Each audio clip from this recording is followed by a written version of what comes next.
start. So हमारा जो course है that is basically the probability and statistics.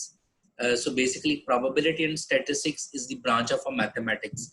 जो है वो हम कह देते हैं कि it's के mathematics की एक branch है this course. और जैसे हमें नेम से भी इंडिकेट कर हो रहा है कि probability and statistics. So basically these are the two main fields. One is the probability, another one is the statistics. जब हम probability की बात करते हैं तो हम बात कर रहे होते हैं कि हमने किसी भी सिस्टम को क्वांटिफाई करना है. So probability as well as statistics is all about quantifying करना, ठीक है, एनालाइज करना, चीजों को डिस्क्राइब करना, उसके बारे में है. Based on what? Based on the original data. Record कर लो प्लीज. रिकॉर्ड जी कर जी लो जी जी रिकॉर्डिंग स्टार्ट होगी. Okay, so probability is basically हमारे पास क्या होता है? That is quantifying the likelihood of occurring any particular thing. या हम कह दें कि chance of occurrence of any particular thing. Like जैसे for example मैं आपको example दूं कि जैसे हम production की किसी product की हम कह रहे हैं, तो मैं ये quantify करना चाह रहा हूँ कि हम कितने proportion of defective unit बना रहे हैं.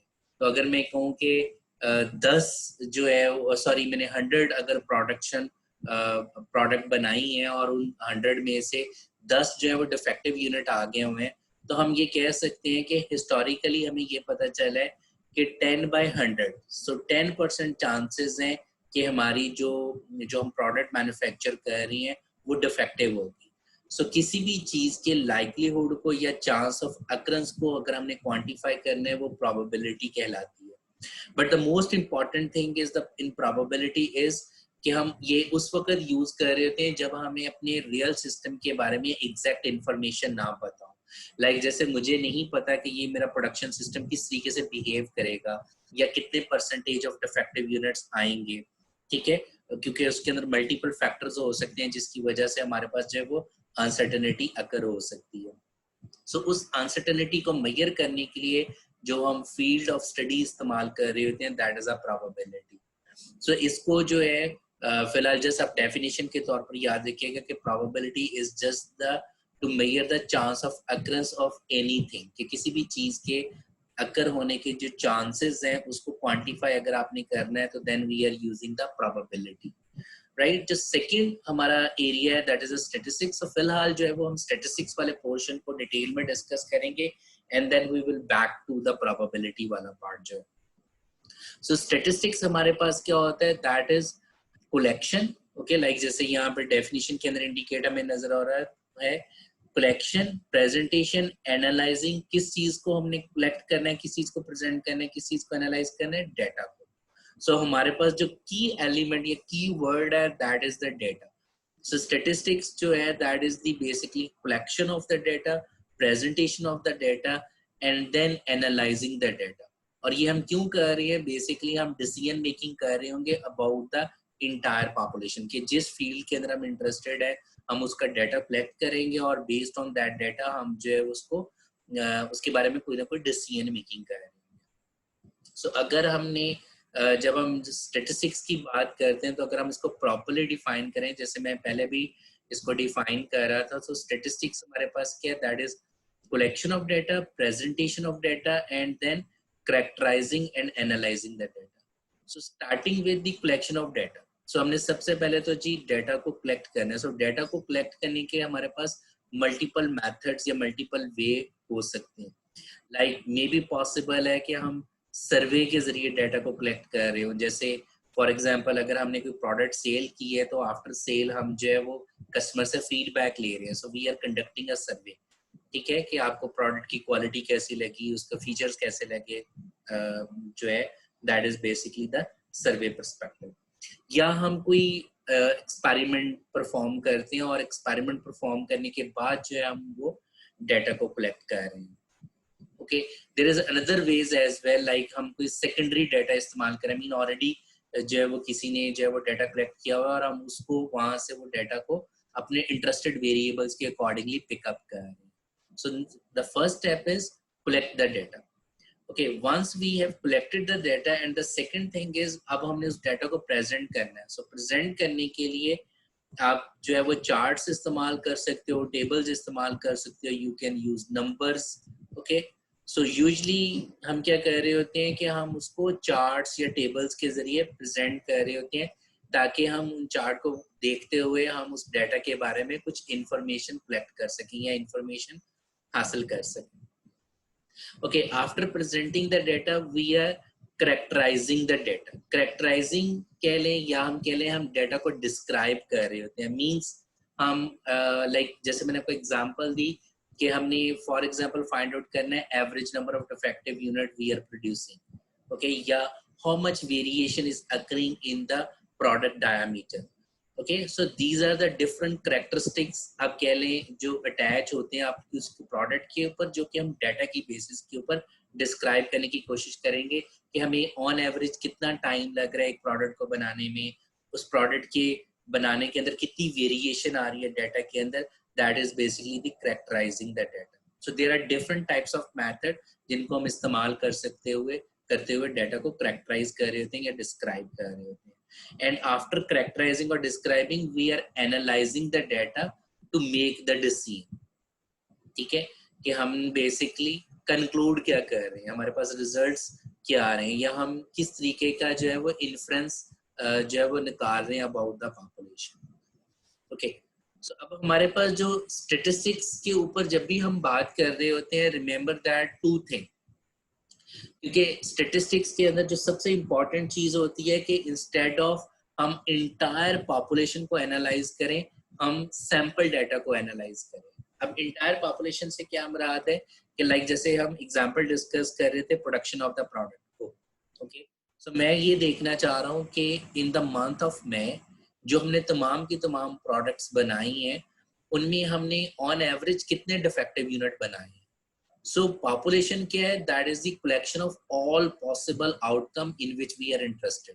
So that mean कि मुझे अगर average number of defective unit निकालनी है तो मैंने एक मंथ के अंदर अगर फॉर एग्जांपल 1 करोड़ प्रोडक्ट बनाया है तो मुझे तमाम के तमाम 1 करोड़ प्रोडक्ट को जो है वो चेक करना पड़ेगा कि कौन सी प्रोडक्ट जो है वो मैंने डिफेक्टिव बनाई है और कौन सी डिफेक्टिव नहीं बनाई है। So जो कि काफी tedious वर्क होता है। So that's why here come the statistics. Statistics क्या करती है कि बजाय इसके कि हम सारे के सारे डाटा को जो इंटायर पॉपुलेशन है उसको हम सिलेक्ट करें, हम सैंपल डाटा को ले लेते हैं। सैंपल डाटा क्या होता है? That is the part of the population और you can say subset of the population जो है उसको हम सैंपल कहते हैं। ओके, सो हम उसी पॉपुलेशन में से जो है वो एक सैंपल पिकअप कर रहे हैं, mean subset of the population pickup कर रहे हैं और based on that sample data जो है वो हम कुछ रिजल्ट्स कैलकुलेट कर रहे होते हैं। जो हमारे पास उस सैंपल डाटा का आंसर होता है हम कंक्लूड ये कर लेते हैं कि यही एंटायर पॉपुलेशन की वो इंडिकेट कर रहा है। लाइक जैसे अगर मैं कहता हूँ कि मैंने 1 लाख प्रोडक्ट जो बनाया है उसमें से मैंने सैंपल पिक कर लिया 5000 प्रोडक्ट का और उन 5000 प्रोडक्ट की मैंने मेजरमेंट लेके एवरेज नंबर ऑफ डिफेक्टिव्स कैलकुलेट कर लिए। सो जो मेरे पास आया लाइक फॉर एग्जांपल मैं कहता हूँ एवरेज नंबर ऑफ डिफेक्टिव आ रहे हैं जी 15, ठीक है, तो हम कहेंगे कि ओवरऑल पॉपुलेशन के अंदर भी ऑन एवरेज 15 डिफेक्टिव यूनिट्स ही आएंगे। ओके, सो जो हमारे सैंपल का रिजल्ट होता है वही हम कह देते हैं ये पॉपुलेशन को भी इंडिकेट करता है। सो बेसिकली हम यहाँ पे बात कर रहे हैं कि पॉपुलेशन को भी एक न्यूमेरिकल वैल्यू कैलकुलेट करने के लिए हम इस्तेमाल कर रहे हैं, सैंपल को भी जो है वो एक न्यूमेरिकल वैल्यू कैलकुलेट करने के लिए हम इस्तेमाल कर रहे हैं। सो पॉपुलेशन के पॉइंट ऑफ व्यू से जब भी हम बात करेंगे या सैंपल के पॉइंट ऑफ व्यू से भी हम करेंगे तो उनको टर्म्स को कहा जाता है parameter and statistic, not statistics, statistic. Okay, so parameter से क्या मुराद है कि a numerical value which we have calculated from the data of the population, कि अगर आपने entire population को डाटा को इस्तेमाल किया है और वहां से एक न्यूमेरिकल वैल्यू को कैलकुलेट किया है तो उसको हम पैरामीटर। सो आप इसको न्यूमेरिकल वैल्यू भी कह सकते हो but the most appropriate thing is कि parameter is basically a formula.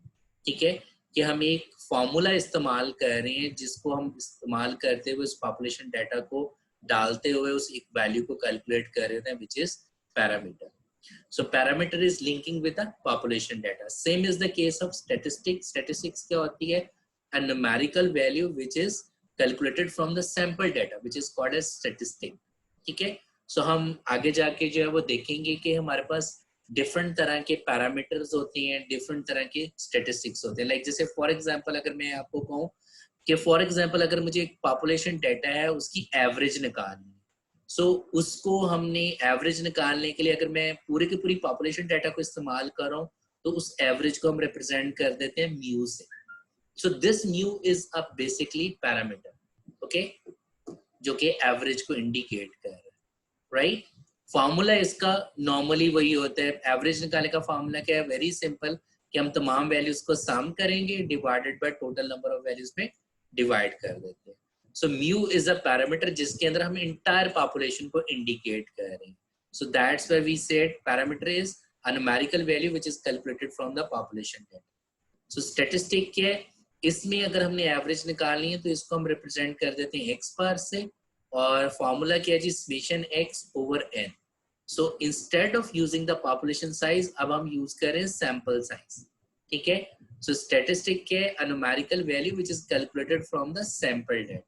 Okay, so parameter is linking with the population whereas statistics is linked with the sample.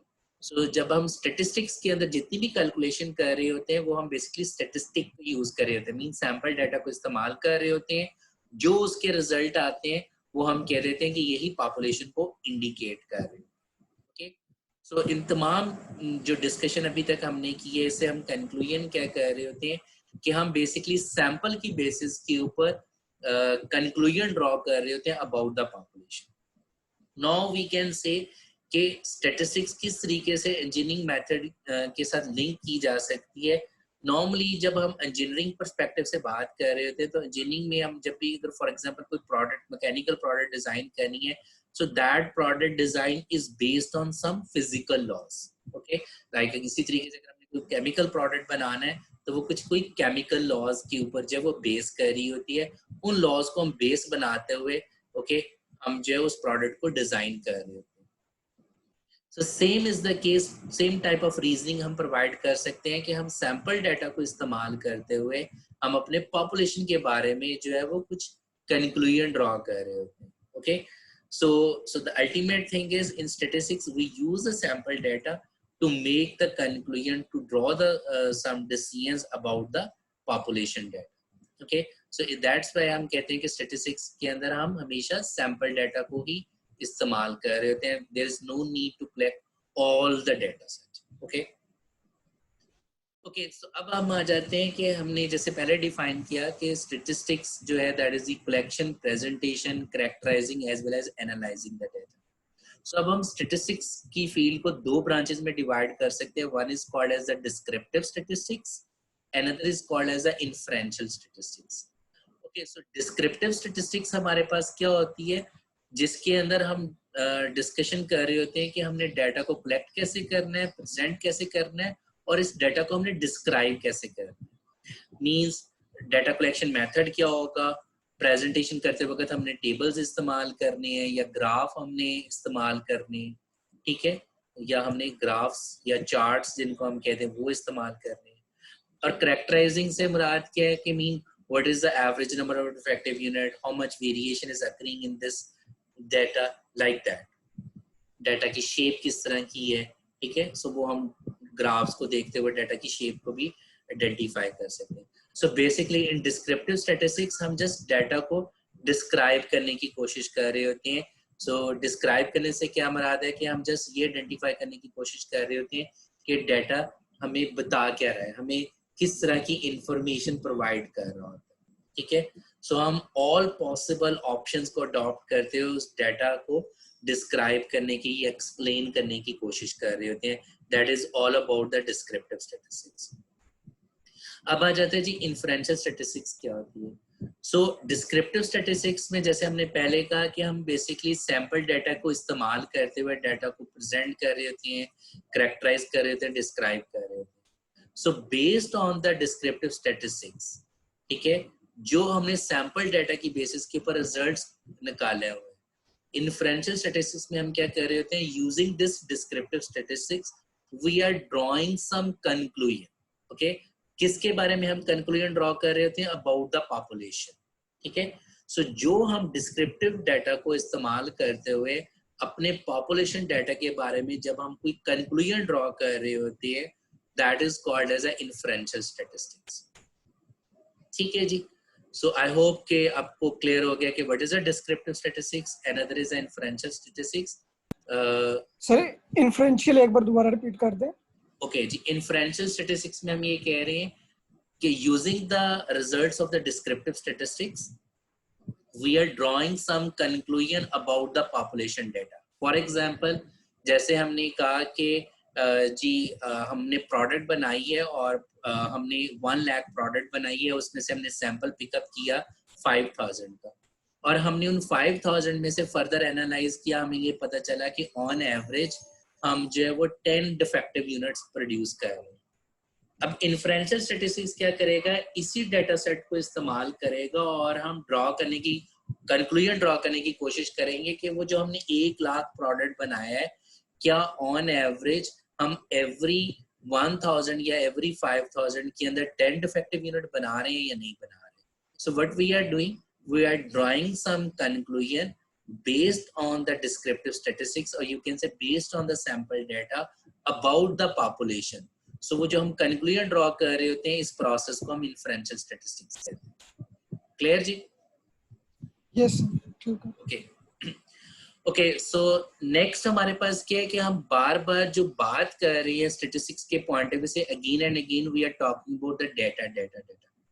सो हमारे पास अब क्वेश्चन ये आ जाता है कि डाटा जो है वो उसकी डिफरेंट तरह की टाइप्स हो सकती है, मीन डिफरेंट तरह का हमारे पास डाटा हो सकता है, क्योंकि once we know the type of data, then उसी टाइप के अकॉर्डिंगली हमारे पास मेथड्स अवेलेबल हैं कि जिनको हम उस टाइप ऑफ डाटा को एनालाइज करने के लिए हम इस्तेमाल कर सकते हैं। ओके, सो हमारे पास जो फर्स्ट टाइप ऑफ डाटा है which is called as the qualitative data, जिसको हम एट्रीब्यूट डाटा भी कहते हैं।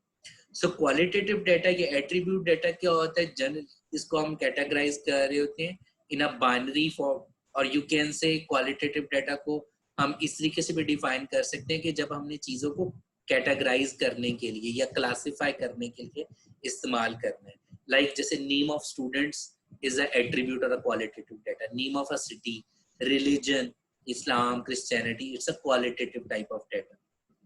ओके, और यू कैन से हम कह सकते हैं क्वालिटी ऑफ अ प्रोडक्ट, अगर हम क्वालिटी ऑफ प्रोडक्ट को डिफाइन कर रहे हैं in sense of good quality, bad quality, okay, so this is also a qualitative type of data. The second type जो है that is a variable data, जिसको हम quantitative data भी हम कहते हैं। So variable data या quantitative data को हम further 2 categories के अंदर divide कर सकते हैं, one is a discrete data या इसको हम countable data भी कह सकते हैं, मीन ऐसा data set जो measure ना किया जा सके but count किया जाए, like for example जैसे हम कह सकते हैं number of products, number of bottles, number of students, ठीक है। सो हम यहाँ पे क्या कर रहे हैं, उनको काउंट करें ना कि हम मेजर कर रहे हैं। हम ये हरगिज नहीं कह सकते 5.3 बॉटल्स नंबर ऑफ बॉटल्स, या हम ये कहते हैं 5.4 नंबर ऑफ स्टूडेंट्स, नो। सो ये मेजरेबल नहीं है, काउंटेबल है। सो जो काउंटेबल डाटा होता है उसको हम कहते हैं डिस्क्रीट डाटा, या आप कह सकते हो काउंटेबल डाटा। ऐसा डाटा सेट जिसको हम मेजर कर सकें, like weight of a product, length of a product, diameter of a product, ठीक है, how much pressure we are giving in a machine to a product, that is a continuous data. So जिस चीज को हम major कर सकें वो continuous data हमारे पास आ जाए, ठीक है। आई होप आप लोगों को क्लियर हो गया कि what is a attribute और qualitative data, so that जिसको हम just classify कर सकें, ठीक है। yes no की सेंस में, सक्सेस फेलियर की सेंस के अंदर, या नेम्स की सेंस के अंदर, that is attribute data.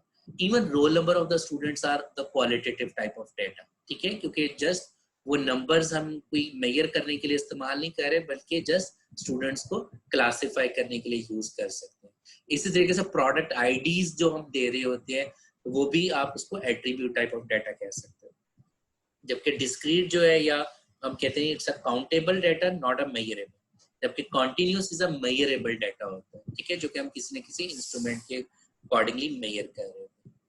Okay, so in data sets को हमने जो स्केल, मीन इनको हमने कुछ मेजरमेंट मेथड देना है, तो उन मेजरमेंट मेथड के लिए हम फर्दर स्केल डिफाइन कर रहे होते हैं.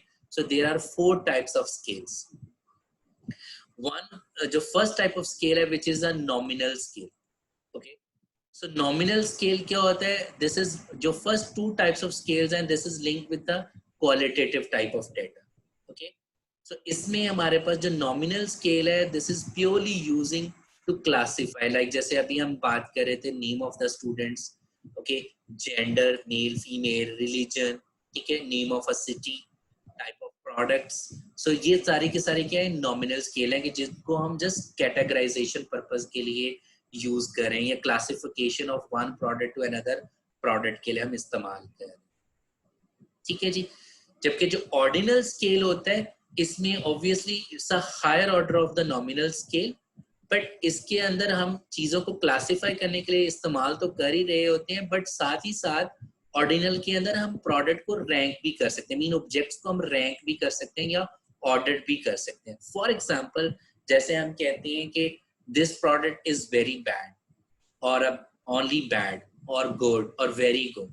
सो यहाँ पे हम क्या कर रहे हैं? हम उनको रैंक कर रहे हैं या ऑर्डर कर रहे हैं कि क्या ये प्रोडक्ट गुड है, ओके, बैड है, very bad.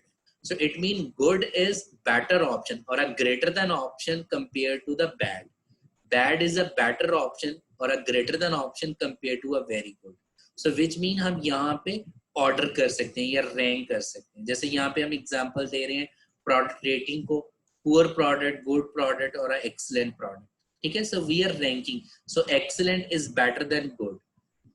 Good is better than poor. Okay. So that mean कि जब हम रैंकिंग कर सकें या उनको ऑर्डर कर सकें तो उस वक्त हमारे पास क्या आ जाता है? That is a ordinal scale.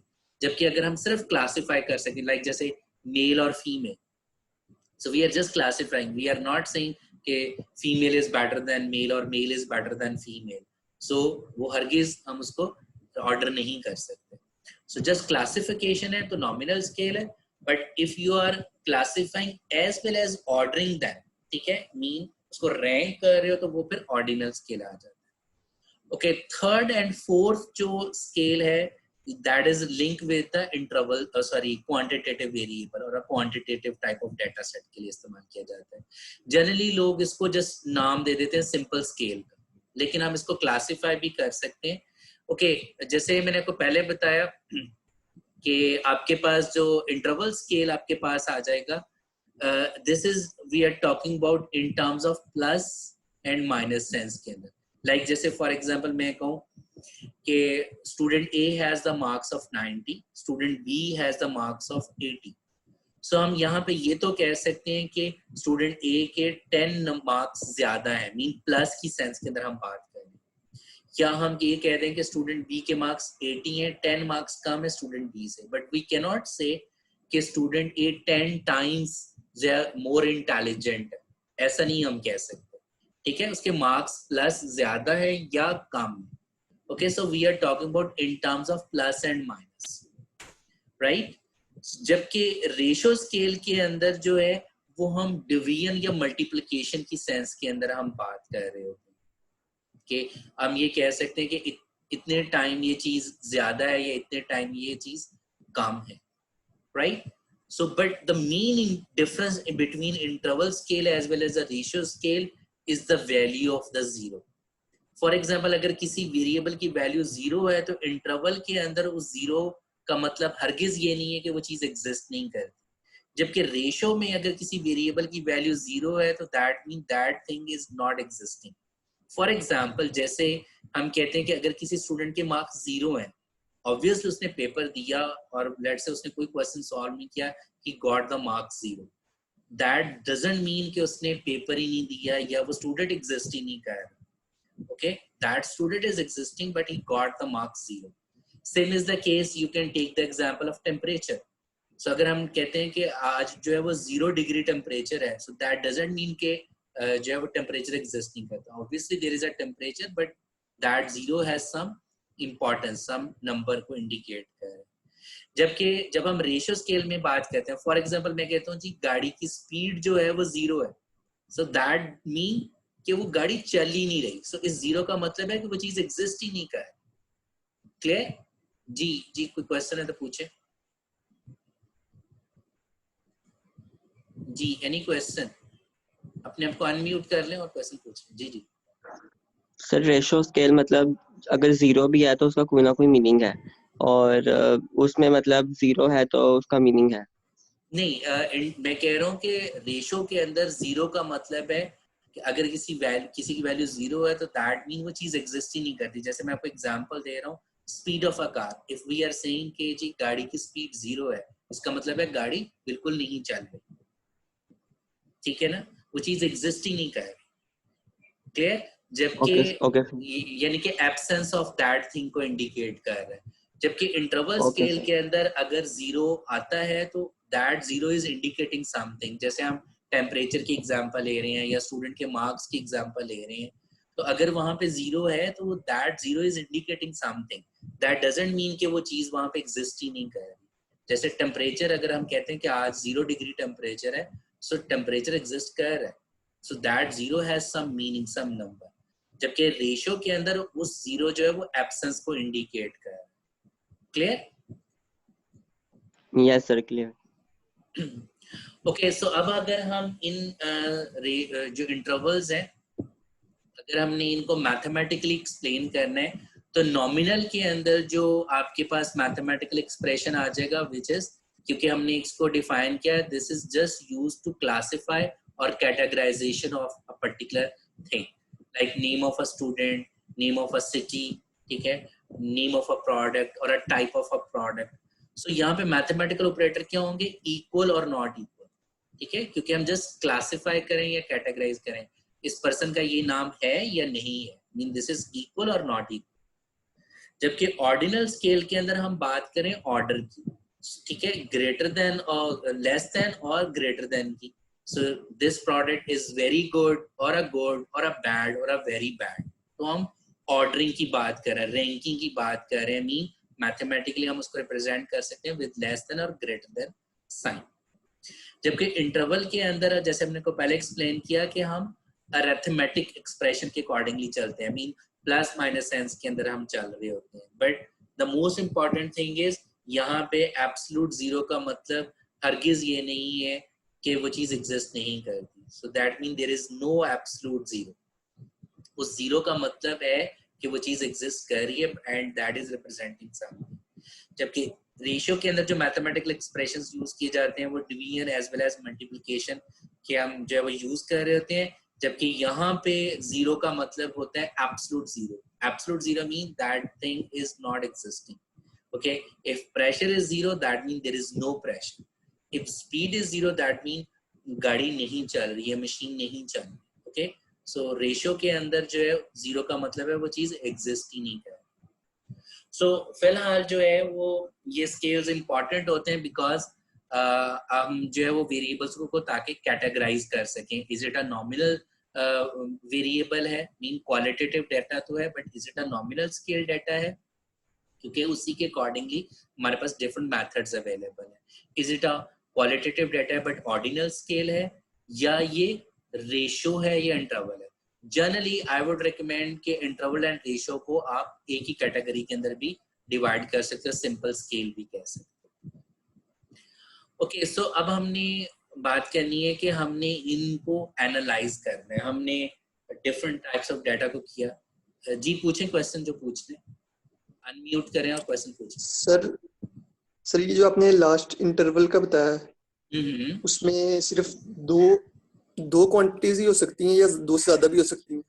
नहीं कुछ मतलब भी एक को रेफरेंस बना के दूसरे को हम डिफाइन करेंगे ना कि वो इतना ज्यादा है या कम है, तो वो एक से ज्यादा वैल्यूज भी हो सकती हैं? बिल्कुल एक से ज्यादा भी हो सकते हैं, मल्टीपल वैल्यूज हो सकती है। लाइक जैसे अगर फॉर एग्जांपल मैं ये कहूँ कि weather is increasing 5 degree every day, so that mean I am saying कि जी आज अगर टेम्परेचर 10 डिग्री है तो कल 15 है, उससे अगले दिन 20 है, उससे अगले दिन जो है वो 25 है। सो हम अरिथमेटिकली उसको इंक्रीज कर रहे हैं।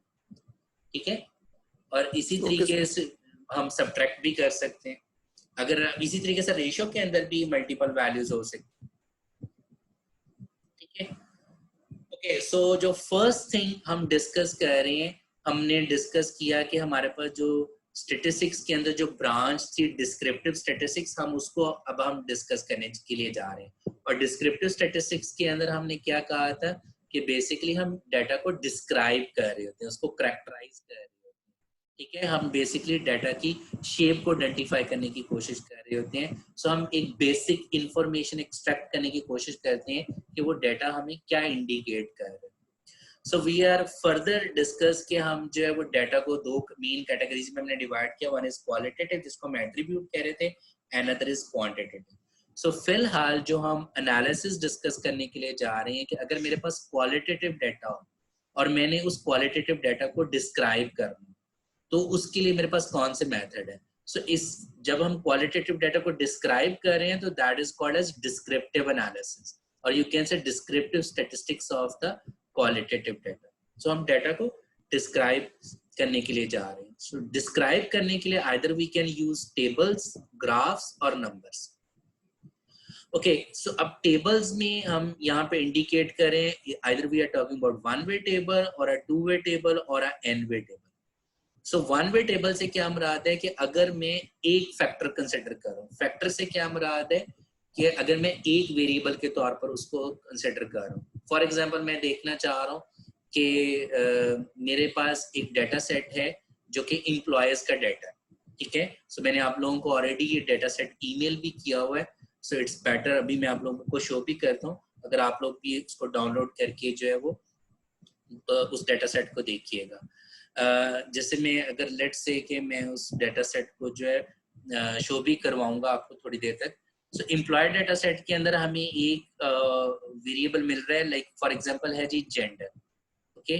और एक वेरिएबल हमें मिल रहा होगा जॉब कैटेगरी, ठीक है जी, जॉब कैटेगरी, ओके, राइट। सो अब this is one factor, this is another factor, okay. इसी तरीके से मेरे पास है लेट्स से जी एम्प्लॉयज की education, this is another factor. अगर आप एक वक्त में सिर्फ एक फैक्टर को कंसिडर कर रहे हो, mean that is one variable और वन फैक्टर, देन हम जो टेबल इस्तेमाल करेंगे वो हम वन वे टेबल इस्तेमाल करेंगे। अगर हमने दो फैक्टर्स को कंसिडर करना है, okay, like gender and job category, then we will use two way table. और अगर मैंने तीन यूज करना है तो then we will use three way table. So that mean if we have n factors then we will use n way table to represent the data set। अब ये वन वे टेबल से क्या मुराद है, टू वे टेबल हम किस तरीके के नजर आता है, ये हम आर के जरिए जो है वो देखेंगे। सो फिलहाल जस्ट मैं एग्जांपल आपको देता हूँ। One way table look like very simple, like gender है अगर हमारे पास, सो वन वे टेबल से मुराद हमारे पास क्या जगह जी male and female. For example मैं इंटरेस्टेड हूँ कि कितने मेल में इस ऑर्गेनाइजेशन में काम कर रहे हैं, कितनी फीमेल्स काम कर रही हैं। So we can use count, right, count, and let's say जी 110 मेल काम कर रहे हैं एंड 50 फीमेल्स जो है इस ऑर्गेनाइजेशन के अंदर काम कर रही हैं। This is one way table. So two way क्या हो जाएगा कि हम ले लें जी gender male female, okay. Job categories के अंदर यहाँ पे हम ले लेते हैं जी जॉब कैटेगरीज, और जॉब कैटेगरीज के अंदर हम ले लेते हैं जी manager, okay, let's say clerk एक है। सो कितने मेल ऐसे हैं जो कि मैनेजर की पोजीशन के ऊपर जॉब कर रहे हैं, कितने मेल ऐसे हैं जो कि क्लर्क की पोजीशन पे जॉब कर रहे हैं, and so on. So this is a two way. So depending upon कि आइदर आपका जो डाटा सेट है वो आपने वन वे टेबल के जरिए एनालाइज करना है, two way, so depending upon कि आप कितने पर्सपेक्टिव से जो है वो अपने डाटा सेट को एनालाइज करने के लिए चाह रहे हो। सो वंस कि आपने उस टेबल के जरिए उसको रिप्रेजेंट कर लिया, तो हम इसी टेबल्स को जो है वो ग्राफिकली भी इंडिकेट कर सकते हैं। लाइक अगर one factor, I mean one way table है, तो उसके लिए ग्राफिकल जो टूल्स हमारे पास अवेलेबल है, either you can apply simple bar chart और अ पाई चार्ट, ठीक है। सो मैं ये थ्योरेटिकली नहीं आप लोगों को एक्सप्लेन करूंगा। सो ये हम आर के जरिए ही ड्रॉ करके देखेंगे कि बार चार्ट किस तरीके का नजर आता है या पाई चार्ट किस तरह का नजर आता है। सो मे बी पॉसिबल आप लोगों को ऑलरेडी पता भी हो, बट स्टिल हम इसको जो है वो आर के जरिए देखेंगे। इसी तरीके से अगर आपका डाटा सेट जो है वो टू वे या मोर देन टू वे है, then you can apply multiple bar chart, या इसको हम ग्रुप बार चार्ट भी कहते हैं, या you can apply the component bar chart, इसको हम स्टैक बार चार्ट भी कहते हैं, ओके। और अगर टू वे या मोर देन टू वे है तो फिर इन चार्ट्स को हम यूज कर रहे होते हैं to describe the data. And last thing is the numbers. So हम काउंट्स के जरिए इंडिकेट कर सकते हैं या फिर हम परसेंटेज के जरिए इंडिकेट कर सकते हैं। सो क्वालिटेटिव डाटा को डिस्क्राइब करने के लिए 3 वेज हैं। Either you can use tables, either you can use graphs, और either you can use numbers. Okay, so अब मैं हम नेक्स्ट मीटिंग जब स्टार्ट होगी तो देन हम जो है उसको मैं आगे एक्सप्लेन करूंगा। सो नेक्स्ट मीटिंग से लॉग इन हो जाइए क्योंकि ये मीटिंग एंड हो रही है।